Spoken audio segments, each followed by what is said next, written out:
I didn't plan to say anything that night. I want to be clear about that. I was standing near the back of the ballroom with a glass of sparkling water I hadn't touched, wearing the one blazer I owned that still fit properly, and I was watching the way Claire Hartley kept scanning the room with that smile that didn't quite reach her eyes.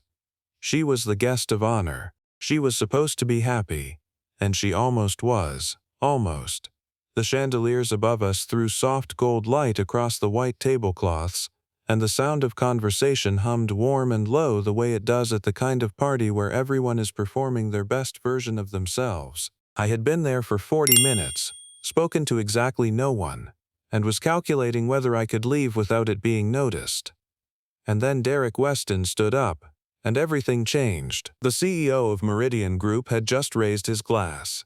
He was mid-sentence, talking about record numbers and a new division vision, when I heard the scrape of a chair against hardwood. Derek pushed back from his seat and stood.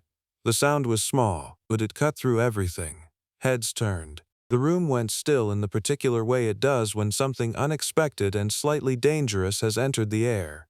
I recognized him before Claire did. I had seen his face once in a photograph she used to keep on the corner of her desk, back before she quietly removed it one day in March and never mentioned it again. Derek Weston, her ex, and he was about to say something I already knew she had spent 3 years trying not to hear again. He looked at ease. That was the thing about Derek. He always looked at ease. He had the polished, practiced air of a man who had never been told no in a way that mattered. He said, loud enough for the whole room, "I hope nobody minds me saying something honest." He used the word honest the way people do when they mean the opposite. And then he said Claire didn't deserve the promotion. Not in those exact words. He dressed it up. He spoke about readiness, about the gap between instinct and real leadership. He mentioned her as a colleague he was reluctantly concerned about. He used phrases like genuine potential that still needs developing, and I say this with the greatest respect. He spoke for 4 minutes. I counted, and the room did nothing.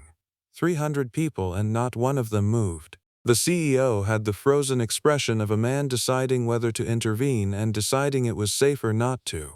Her colleagues looked at their plates. Her friend Priya closed her eyes for just 1 second. Claire herself stood very still with her hands at her sides and her face professionally composed in a way that must have cost her everything she had. And I thought about a Thursday night in February. I thought about a granola bar on the corner of a dark desk. I thought about a post-it note folded and put in a coat pocket. And I stopped thinking after that. I put down my glass. And I stood up. But let me take you back to before that night. Let me take you back to the beginning of how I ended up in that ballroom at all, and why I was the kind of man who could stand in the back of a room full of senior executives and say the thing nobody else was willing to say. My name is Caleb Morrison.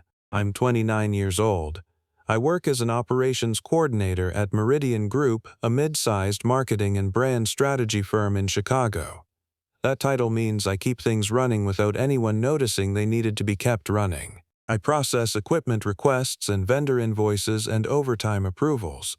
I troubleshoot system failures at 7 in the morning before the sales team arrives and finds out their presentations won't open.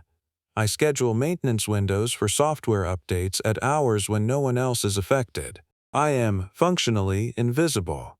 I have been invisible in one form or another for most of my adult life. Not unhappily invisible. I want to be clear about that. I am not a man sitting in a quiet apartment nursing resentment at the world. I have a good life. I have an apartment that smells like coffee and old books, a Monday night basketball game with 3 guys I've known since college, and a mother in Cincinnati who sends me meals in reusable containers every few months because she doesn't trust me to eat properly. I am fine. I was fine. The part of me that had stopped expecting anything more than fine had mostly made its peace with the situation. I had dated someone in my mid-20s, a woman named Sarah, who told me on our last night together that I was the kind of person who was easy to love and impossible to need. She hadn't meant it cruelly. She was working something out for herself when she said it, I think. But it stayed with me. It lodged somewhere just below the surface, and after Sarah, I stopped looking for things. I went to work. I fixed what needed fixing. I came home. I was fine. I first noticed Claire Hartley on a Thursday night in February. I had been at Meridian for 2.5 years by then, and I knew who she was the way you know the names of people at a company without really knowing them. She was on the brand strategy team.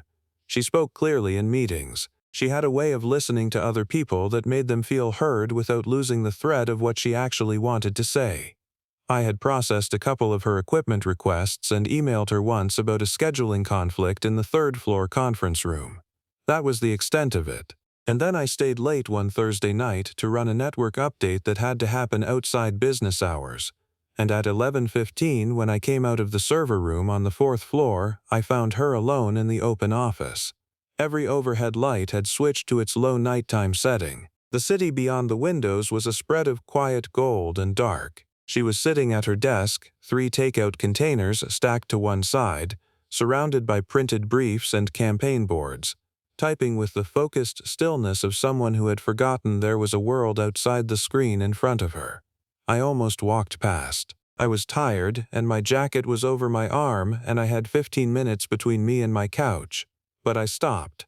I don't know exactly why. Maybe it was the stack of takeout containers that told me she had been there since at least mid-afternoon. Maybe it was something in the way she was sitting, that particular kind of alone that has weight to it.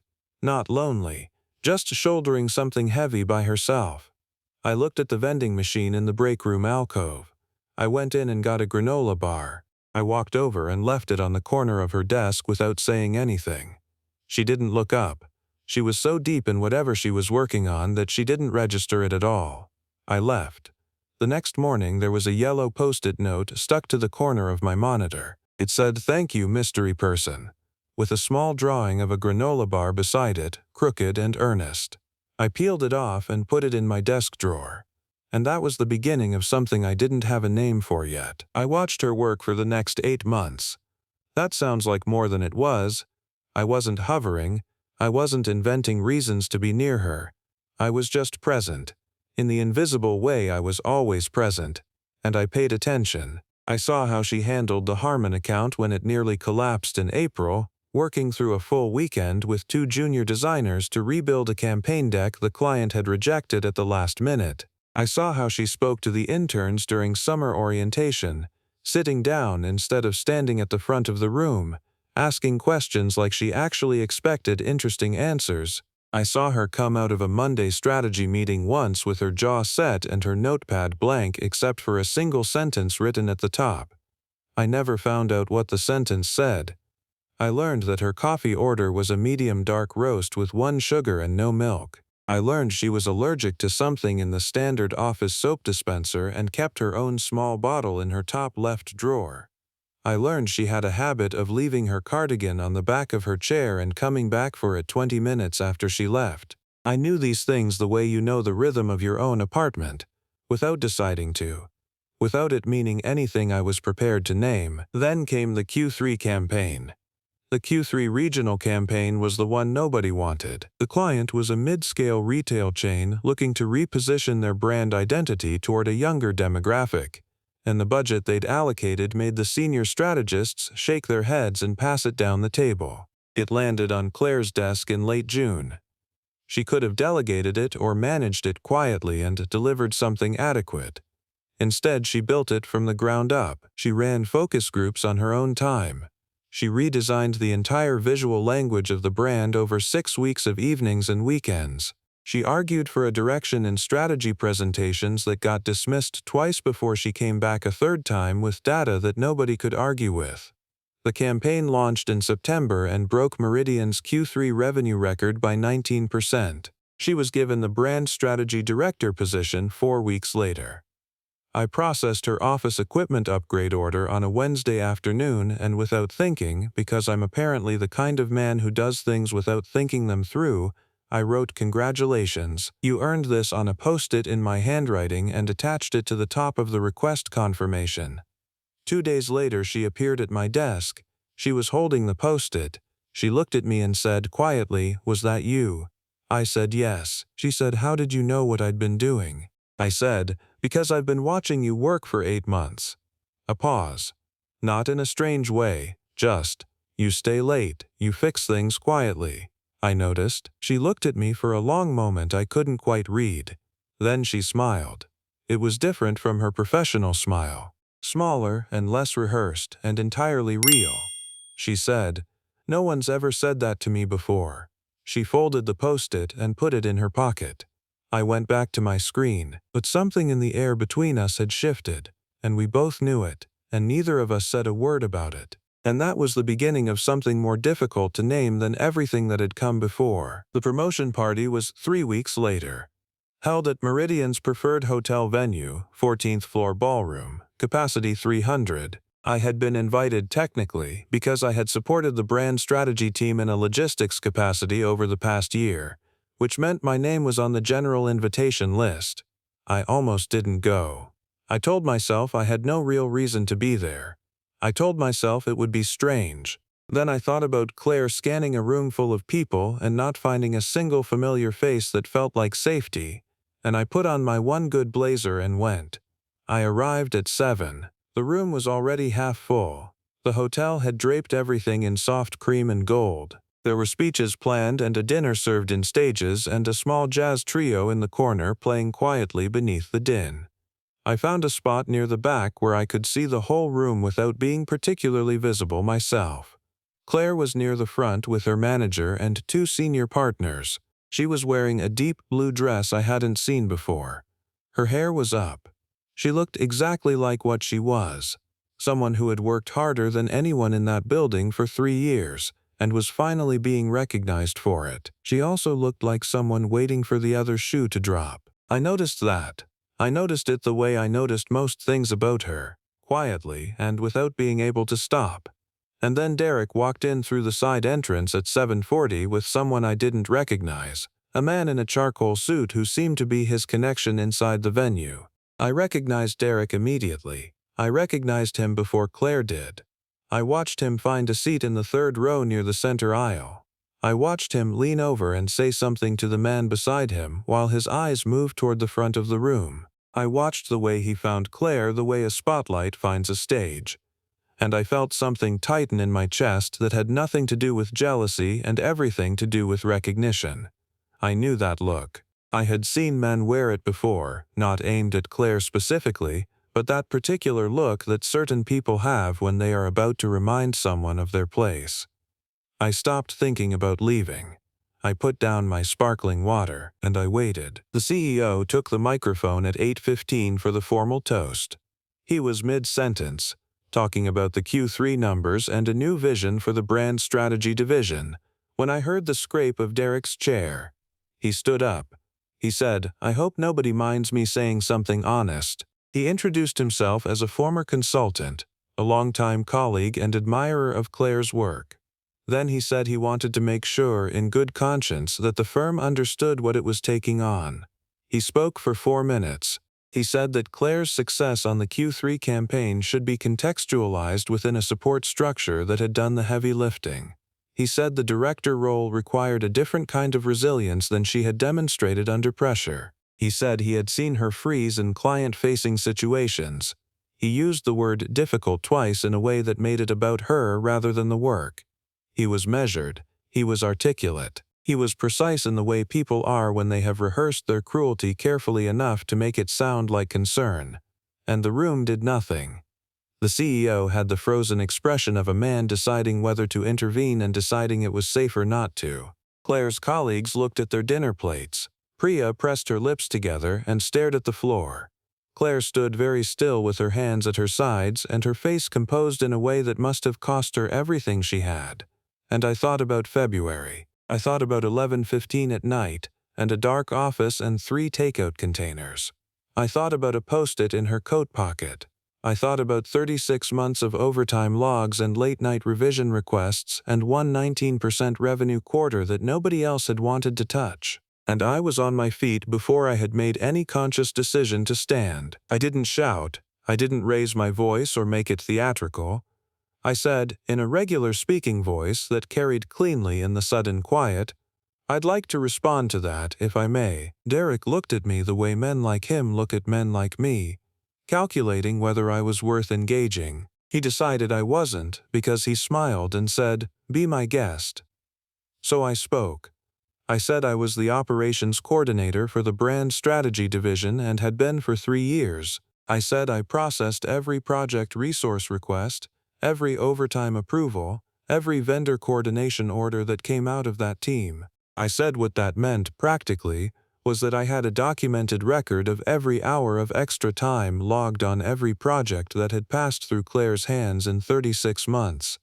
I said the Harmon account had 3 after-midnight request logs in a 10-day window, all from her. The Vance rebrand had been rebuilt in 7 days when the original strategy lead left the project, and every resource allocation during that rebuild had been requested and directed by her personally. The Q3 campaign had 47 separate revision requests filed over 6 weeks, and every single one of them had come from Claire, not from any support team.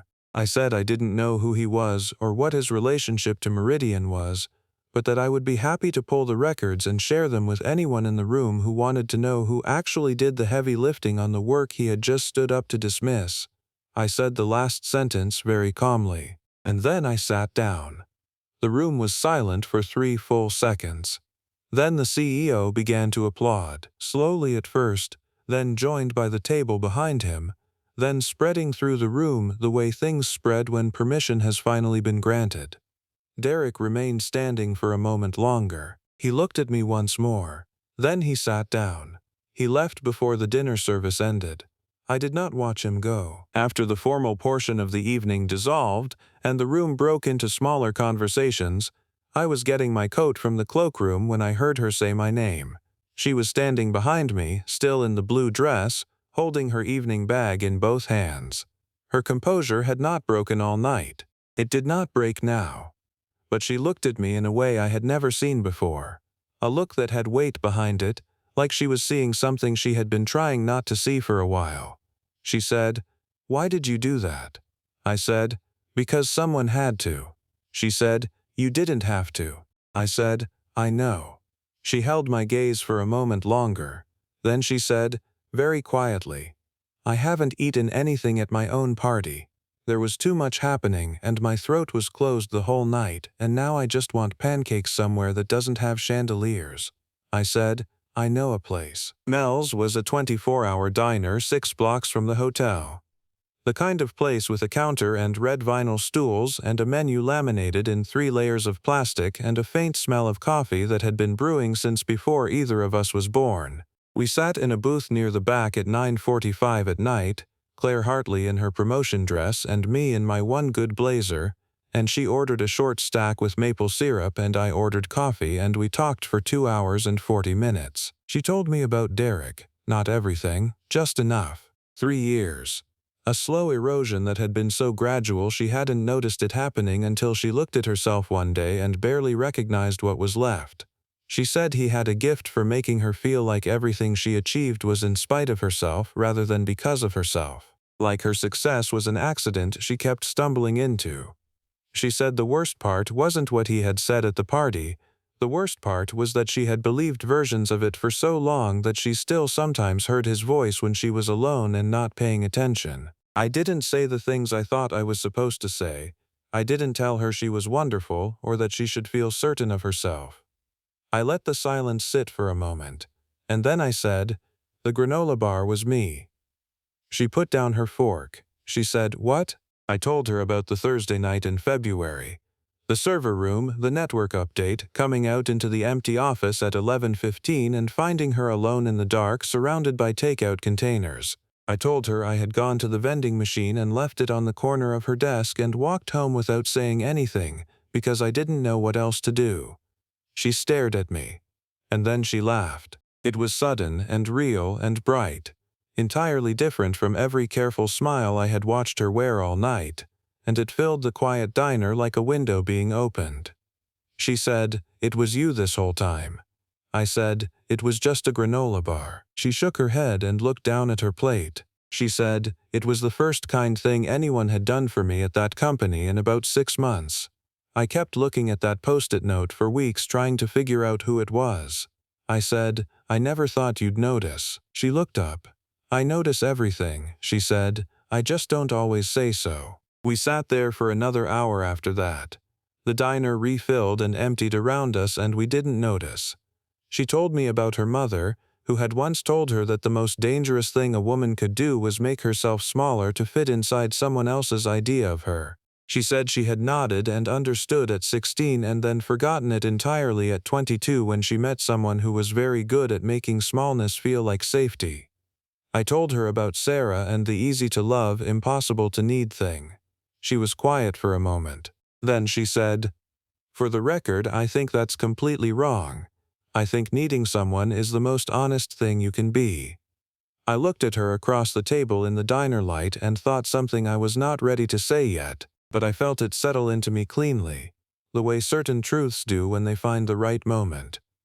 We left the diner at midnight.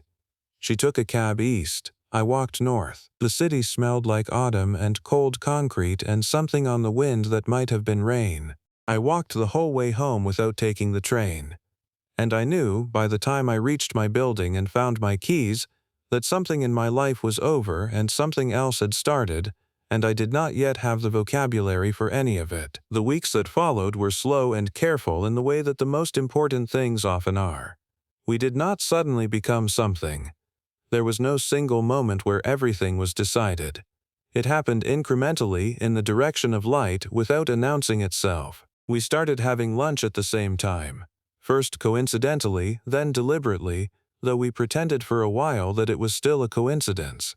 She started leaving coffee on my desk on mornings when I came in early. I started having a spare coffee waiting for her on mornings when I knew she had a 7:30 call. One afternoon she redesigned the break room whiteboard layout as a joke, and in the corner in very small letters she wrote a reference to a film I had mentioned once in passing months ago, in the middle of an otherwise ordinary conversation. It was so specific and so quiet that I was the only person in the building who would have recognized it. I stood in front of that whiteboard for 30 seconds. Then I went back to my desk and sent her a single message. "Saw it," she wrote back. "Took you long enough." We texted in the evenings. Small things at first. A photo of an absurdly large pigeon outside my apartment window. A complaint about a client deck's font choice. A question about a book she was reading. Then longer things. Quieter things. She told me once, late at night, that the thing she found hardest about the past 3 years was not any specific difficulty but the accumulating sense that the version of herself she had built inside that relationship had not quite been real. That she had bent herself into a shape that fit around Derek's certainty and lost the thread back to whatever shape she had been before. I read that message sitting on my kitchen floor with my back against the cabinet, not because I was reaching for anything, just because it felt like the appropriate place to be when something true arrives unexpectedly. I wrote back, "I think you were always this shape. You just needed space to take it up fully." She didn't answer for a while. Then, "Thank you for saying that." I wrote back, "I mean it," and I did. There was one evening in October that I still think about. I was finishing late, alone on the 4th floor, and she appeared around the partition wall with her coat already on, holding 2 cups of coffee from the cart downstairs. She set one on my desk without saying anything. I looked up, she shrugged. "You looked like you needed it." She sat on the edge of the empty desk across from mine and we talked for an hour about nothing important. Her sister's new apartment. A documentary she had watched the night before. The weird coincidence that we had both been to the same city in Portugal the same summer 3 years ago, and almost certainly been to the same street market on the same day without knowing the other existed. When she finally stood up to leave, she said, "I'm glad we ended up in the same building." I said, "Me too." She walked to the elevator. I watched the doors close. And I sat back in my chair and understood, with absolute clarity, that I was in significant trouble. Derek came back 6 weeks after the party. My colleague Marcus mentioned it at a Monday morning check-in, something about a consultant in the 4th floor vendor meeting rooms. I didn't think much of it until I saw Claire's face at lunch. She turned the corner from the serving counter, and she saw him across the cafeteria, and she went absolutely still for just a second. The way people do when their nervous system recognizes something before their mind catches up. She sat down across from me. She didn't say anything. She picked up her fork and set it back down. I said, "I saw him." She said, "He's here for a vendor review. He's not supposed to be here more than a week." I said, "Okay." She said, "I'm fine." I said, "I know." We ate lunch. She was quiet in the way that meant she was processing something carefully, and I let her, and later that afternoon she texted me. He stopped me in the hallway. He said, "You only defended me at the party because you had a crush on me, and that everyone in the office thinks it's embarrassing for both of us." I stared at my screen for a long time. Then I typed, "What do you think?" She didn't answer for 4 hours. I pretended to be fine with that. I was not fine with that. At 10 minutes to 7, her message arrived. "I think Derek has never done anything in his life that wasn't for himself, so he assumes everyone else operates the same way." And then, after a short pause, "Was he right though?" No question mark, just a period. Like a statement she already half believed. I looked at my phone. I thought about the granola bar and the post-it and the diner and the whiteboard reference in the corner and late-night messages from the kitchen floor. I wrote back, "Probably." She sent a single period in response. We didn't talk about it again that night. But something had moved between us, some distance closed, and it sat in the air of the following day like a note held too long, vibrating and present and waiting to resolve. 3 days later, my manager offered me the Seattle transfer. The Pacific Northwest branch was expanding. They needed a senior operations lead. The title upgrade was significant. The salary was better. It was, on paper, an opportunity that made complete and rational sense, and I hated it the moment it was offered. I asked for 2 weeks to decide. I drove home that night and sat on my kitchen floor again, not because I was reaching for anything this time, just because it had become the place where I did my clearest thinking. I should have told her immediately. I know that now. I knew it then. I didn't tell her because I was afraid of what it would mean either way. If she told me to take it, I would go, and I would spend the rest of my time in Seattle understanding what I had walked away from. And if she asked me not to take it, if she gave me a reason to stay, then I would stay for her, and I would become the man who had made himself into something she was responsible for carrying. I had spent 4 years being easy to love and impossible to need. I did not want to put that weight on her, and so I said nothing. For 8 days I said nothing. I went to work, I ate lunch across from her. I texted her about pigeons and book recommendations and left her coffee on her desk and said nothing. And then she found out from HR. She appeared at my desk at 9 in the evening on a Thursday. The office was empty except for us. The cleaning team had come and gone. The city outside the windows had turned from orange to dark. She stood at the edge of my desk and her arms were crossed lightly over her chest, not defensive, just holding herself very still.